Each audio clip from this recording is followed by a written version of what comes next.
তো গত দুদিন আগে আমরা একটা ভিডিও আপনাদেরকে প্রোভাইড করেছিলাম আইসিডিএস প্রজেক্টে অঙ্গনওয়াড়ি কর্মী অঙ্গনওয়াড়ি পদে নিয়োগের বিজ্ঞপ্তি এবং সেই বিজ্ঞপ্তি নিয়ে আমরা সমস্ত কিছু জানিয়েছিলাম এবং জানিয়েছিলাম 20 ফেব্রুয়ারি থেকে আবেদন শুরু হতে চলেছে। অলরেডি আজকেই কিন্তু আবেদন করতে পারবেন, এখন থেকে অ্যাপ্লাই শুরু হয়ে গেছে এবং গোটা রাজ্য জুড়ে সমস্ত জেলা মিলে টোটাল ভ্যাকেন্সি 35,000-এরও বেশি এবং বিভিন্ন জেলায় জেলায় কিন্তু এই নিয়োগ শুরু হয়ে গেছে অলরেডি। এবং আজকে আলোচনা করব সেই নিয়োগের সেই আবেদন নিয়ে, কিভাবে আপনারা অনলাইনের মাধ্যমে ঘরে বসে অ্যাপ্লাই করবেন, নিজেদের আবেদনটা আপনারা নিজেরাই কিভাবে করতে পারবেন, সম্পূর্ণ ফর্ম ফিল আপ এই ভিডিওর মাধ্যমে দেখাতে চলেছি। তাই মন দিয়ে ভিডিওটি দেখবেন। আমি থাকবো ভিডিওতে আপনার সঙ্গে শুভঙ্কর। আপনি দেখছেন আপনাদের প্রিয় ইউটিউব চ্যানেল এরা ফ্রেন্ড। চ্যানেলটাকে সাবস্ক্রাইব করবেন, কেননা আমরাই কিন্তু সবার প্রথম বিভিন্ন ব্রেকিং আপডেট আপনার জন্য প্রোভাইড করি আমাদের এরা ফ্রেন্ড ইউটিউব চ্যানেলের মাধ্যমে। তাই চ্যানেলটা সাবস্ক্রাইব করতে একদম ভুলবেন না। দেখুন, এই মুহূর্তে খোলা রয়েছে আপনাদের সামনে অ্যাপ্লাই ICDS আলিপুরদুয়ার.in এই অফিসিয়াল ওয়েবসাইট এবং আলিপুরদুয়ার জেলার যে আপডেট দিয়েছিলাম সেই আপডেট অনুযায়ী আবেদন কিন্তু শুরু হয়ে গেছে। এই ওয়েবসাইটটা যখনই আপনারা ওপেন করবেন, ওপেন করার সঙ্গে সঙ্গে এরকম একটা পপ আপ মেসেজ চলে আসবে, এটাকে ক্লোজ করে দেবেন এবং দেখবেন এখানে সমস্ত ডিটেলস দেওয়া থাকবে এবং অ্যাপ্লিকেন্ট কর্নার লেখা রয়েছে, notification, apply online, print application form, এই সমস্ত বিভিন্ন অপশন থাকবে এবং এর মধ্যে থেকে আপনারা জাস্ট অ্যাপ্লাই অনলাইন এই অপশনে গিয়ে একবার ক্লিক করবেন। ক্লিক করার পর এইরকম কিন্তু অ্যাপ্লিকেশন ফর্মটা আপনার সামনে ওপেন হবে এবং এই আবেদনের ফর্মটার লিঙ্ক আমি কিন্তু ভিডিও নিচের ডেসক্রিপশনে আপনাদের সুবিধার জন্য দিয়ে দেবো। আপনারা জাস্ট সরাসরি কিন্তু সেই লিঙ্কে ক্লিক করে এই ওয়েবসাইটে আপনারা আসতে পারবেন এবং যখনই এই ওয়েবসাইটে আসবেন, আসার পর যেভাবে আমি দেখিয়ে দিয়েছি অ্যাপ্লাই অনলাইন অপশনে ক্লিক করলে স্টেপ 1 আপনার সামনে শো হবে। দেখুন, government of West Bengal, department of women and child development and social welfare, application format for recruitment to the post of anganwadi worker, anganwadi helper. এই দুটো পদে কিন্তু নিয়োগ করা হবে। একটা পদ হচ্ছে অঙ্গনওয়াড়ি ওয়ার্কার এবং আরেকটি পদ হচ্ছে অঙ্গনওয়াড়ি হেল্পার এবং এটা কোন ডিস্ট্রিক্ট? আলিপুরদুয়ার ডিস্ট্রিক্ট। আপনি যদি আলিপুরদুয়ার জেলা থেকে দেখছেন তাহলে অবশ্যই কমেন্ট করে জানাবেন।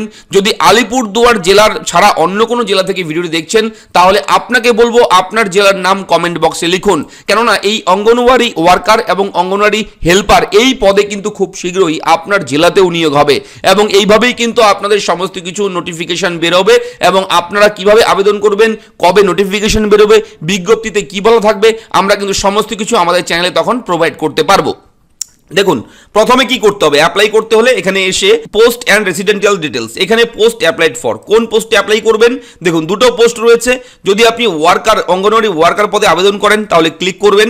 ক্লিক করার পর এখানে প্রজেক্ট নেম, কোন প্রজেক্টে অ্যাপ্লাই করবেন সেই প্রজেক্টের নামটা এখান থেকে লিখতে হবে। সার্চ করার সঙ্গে সঙ্গে আপনার সামনে এরকম চলে আসবে ভ্যাকেন্সি নট ফাউন্ড। যদি ভ্যাকেন্সি থাকে আপনার সেই এলাকাতে, সেই প্রজেক্টে, তাহলে আপনি এখানে পেয়ে যাবেন। না হলে কিন্তু আপনাদের সামনে এভাবে লাল রঙের ভ্যাকেন্সি নট ফাউন্ড লেখা দেখাবে। তো এবার আমরা দেখে নেব এই প্রজেক্টে অঙ্গনওয়াড়ি হেল্পার পদে ভ্যাকেন্সি আছে কিনা। দেখুন, হ্যাঁ, এখানে রয়েছে হেল্পার পদে ভ্যাকেন্সি রয়েছে, দেখতেই পাচ্ছেন। সিলেক্ট রেসিডেন্ট, এখান থেকে অবশ্যই কিন্তু আপনার জিপি, গ্রাম পঞ্চায়েতের নামটা চুজ করবেন।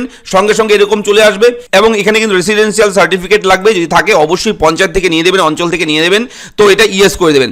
ইয়েস করার পর কবে আপনি নিয়েছেন সেটা রেসিডেন্স সার্টিফিকেট, সেটা অবশ্যই ডেটটা এখান থেকে বেছে নিয়ে নেবেন এবং ইস্যু অথরিটি কোথা থেকে ইস্যু করেছেন সেটাও কিন্তু অবশ্যই আপনারা নিয়ে নেবেন।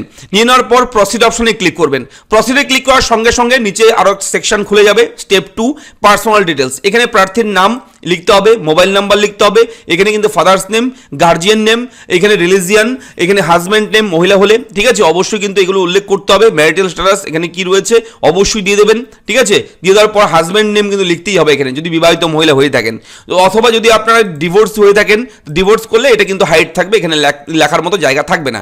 যদি আপনারা এখানে ম্যারিড লেখেন তবেই কিন্তু এটা এনেবল হবে। এবার হাজব্যান্ডের নামটা লিখবেন এবং এখান থেকে মেল ফিমেল, যেহেতু ফিমেলদের জন্য চাকরি অর্থাৎ মহিলাদের জন্য চাকরি, সেহেতু মেলের অপশন নেই, শুধুমাত্র ফিমেল অপশন রয়েছে এবং এখানে ন্যাশনালিটি ইন্ডিয়ান অটোমেটিক থাকবে। ডেট অফ বার্থ এখান থেকে আপনারা সন চুজ করে আপনারা কিন্তু এখান থেকে মাস, কি মাস সেই মাসটা চুজ করে আপনারা ডেটটা বসিয়ে দেবেন, ঠিক আছে। এবার দেখুন, এখানে আপনার ছবি আপলোড করতে হবে। এখানে একটা বিষয় বলে রাখি, এই ছবিগুলো, যে ডকুমেন্টগুলো আপনি আপলোড করবেন সেগুলো কিন্তু অবশ্যই 50 কেবির মধ্যে সাইজ রাখবেন। 50 কেবির মধ্যে সাইজ রেখে তারপর কিন্তু অবশ্যই এখান থেকে ছবি আপলোডে ক্লিক করে আপনার গ্যালারি থেকে ছবিটা এখানে আপলোড করে দেবেন এবং এরপরে স্টেপ 3 পার্মানেন্ট অ্যাড্রেস, আপনার স্থায়ী ঠিকানা, অ্যাড্রেস লিখে দেবেন এখানে, ভিলেজ, স্টেট, এখানে ওয়েস্ট বেঙ্গল থাকবে, এখানে sub division, block, post office name, district, এখান থেকে জেলার নামটা চুজ করবেন, এরপর ব্লক, পুলিশ স্টেশন, পিনকোড, এই সমস্ত বিষয় কিন্তু ভরে দেবেন। তো বলে রাখি, যদি আপনাদের পার্মানেন্ট অ্যাড্রেস আর প্রেজেন্ট অ্যাড্রেস একই থাকে তাহলে জাস্ট এটা লেখার পর এই বক্সে ক্লিক করবেন, তাহলে এই ডিটেলসগুলো এখানে যা ডিটেলস দেবেন এগুলো অটোমেটিক্যালি কিন্তু এখানে হয়ে যাবে। ঠিক আছে, এখানে আর লিখতে হবে না নতুন করে, তাহলে সেম হয়ে যাবে। এবং যদি আলাদা থাকে তাহলে আপনারা টাইপ করে লিখে দেবেন। এবং স্টেপ 5 রয়েছে আইডি প্রুফ। এখান থেকে একটা আইডি প্রুফ দিতে হবে, Aadhaar card, driving licence, PAN card, passport, voter card, যে কোনো একটা আইডি প্রুফ এখানে চুজ করবেন। করার পর সেই আইডির নাম্বারটা এখানে বসিয়ে দেবেন। এবারে কাস্ট ডিটেলস, কি কাস্ট আপনি, ওবিসি এ ক্যাটাগরি থাকলে ওবিসি এ, এবং অবশ্যই কিন্তু এখান থেকে সমস্ত সার্টিফিকেট ডিটেলসগুলো দিতে হবে। যদি অন্য কোনো কাস্ট ক্যাটাগরি থাকে সেগুলো কিন্তু শো হবে, যে পোস্টে অ্যাপ্লাই করবেন, যে পোস্টে যে ক্যাটাগরির জন্য ভ্যাকেন্সি থাকবে সেইগুলো কিন্তু এখানে শো হবে। তো এটা চুজ করে আপনারা বসিয়ে দেবেন। এবং এখানে কিন্তু ডিসেবিলিটি স্ট্যাটাস, যদি পিএইচ হ্যান্ডিক্যাপ থাকেন আপনি তাহলে এটা ইয়েস করে আপনার কত পার্সেন্ট রয়েছে সেটা কিন্তু উল্লেখ করতে হবে, অথবা এটা নো করে দিতে পারেন। এডুকেশন কোয়ালিফিকেশন, উচ্চ মাধ্যমিক পাস ডিটেলস দিতে হবে, কত সালে পাস করেছেন উচ্চ মাধ্যমিক, কোথা থেকে করেছেন এবং কত পার্সেন্ট নাম্বার পেয়েছেন দিতে হবে, উল্লেখ করতে হবে। এবার হাইয়েস্ট এডুকেশন আপনার উচ্চ মাধ্যমিক পাস কিংবা আপনার মাধ্যমিক কিংবা উচ্চ মাধ্যমিক, গ্র্যাজুয়েশন, পোস্ট গ্র্যাজুয়েট যদি থাকে, এগুলোর যোগ্যতা থাকে তাহলে কিন্তু চুজ করে সেই ডিটেলসগুলোও ভরতে হবে। এবং এখানে স্টেপ 10 রয়েছে ল্যাঙ্গুয়েজ, কোন কোন ভাষা জানেন, বেঙ্গলি আপনি জানেন অবশ্যই, কিংবা হিন্দি, যে ভাষা জানেন সেটা কিন্তু অবশ্যই উল্লেখ করতে হবে এখানে ক্লিক করে। এবং সবশেষে এখানে বক্সে ক্লিক করবেন, বক্সে ক্লিক করে এখানে কিন্তু অবশ্যই আপলোড সিগনেচার, আপনার এখানে ছবি আপলোড করতে হবে। ছবির ব্যাপারটা বলে রেখে আপনাদেরকে, এটাও কিন্তু 50 কেবির মধ্যে রাখতে হবে। এবং আপনি সাদা কাগজে সই করবেন, সই করে কালো কলম, কালো কালি দিয়ে সই করবেন। সই করার পর সেটাকে ছবি তুলবেন, ছবি তুলে আপনার 50 কেবির মধ্যে সাইজ করে আপনারা কিন্তু এখান থেকে আপলোড করবেন, আপলোড করে সাবমিট করে দেবেন। সাবমিট হয়ে গেলেই কিন্তু বলে রাখি এখান থেকে আবেদনের অ্যাপ্লিকেশন নাম্বার পাবেন একটা, ঠিক আছে, আইডি নাম্বার হবে একটা, সেই আইডি নাম্বার, সেই সমস্ত ডিটেলস একটা অ্যাকনোলেজমেন্ট স্লিপ বের হবে, সেটাকে আপনি প্রিন্ট করতে পারেন। তারপর যদি মনে হয় যে প্রিন্ট করার আগে দেখছেন যে আপনি কোনো ভুল করেছেন, তাহলে তখন কিন্তু আপনি কারেকশনের সময় পাবেন, কারেকশনের অপশন পাবেন, তখন কারেকশনও করতে পারেন। ঠিক আছে, এবং বলে রাখি এরপরের পেজটাকে আপনারা কিন্তু প্রিন্ট আউট করে রেখে দেবেন আপনাদের কাছে, পরবর্তী সময়ে কিন্তু সেগুলো কাজে লাগবে।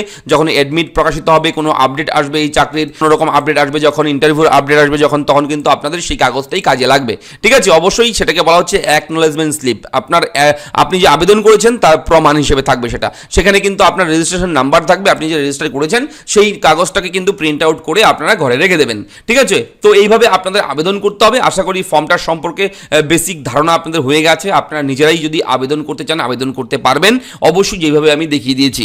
তো এই ধরনের বিভিন্ন চাকরির আপডেট নিয়মিত আসবে আমাদের চ্যানেলে। এবং এই অঙ্গনওয়াড়ি হেল্পার, অঙ্গনওয়াড়ি ওয়ার্কার এই পদে আপনার জেলাতেও যদি ভ্যাকেন্সি বের হয় তাহলে আমরাও কিন্তু সেই আপডেটটা আমাদের চ্যানেলে প্রোভাইড করব। তাই আপনাকে বলা হচ্ছে আপনি অবশ্যই আমাদের ভিডিওর নিচের কমেন্ট বক্সে আপনার জেলার নামটা লিখে দেবেন। দেখা হচ্ছে পরবর্তী ভিডিওতে, ভালো থাকবেন, ধন্যবাদ।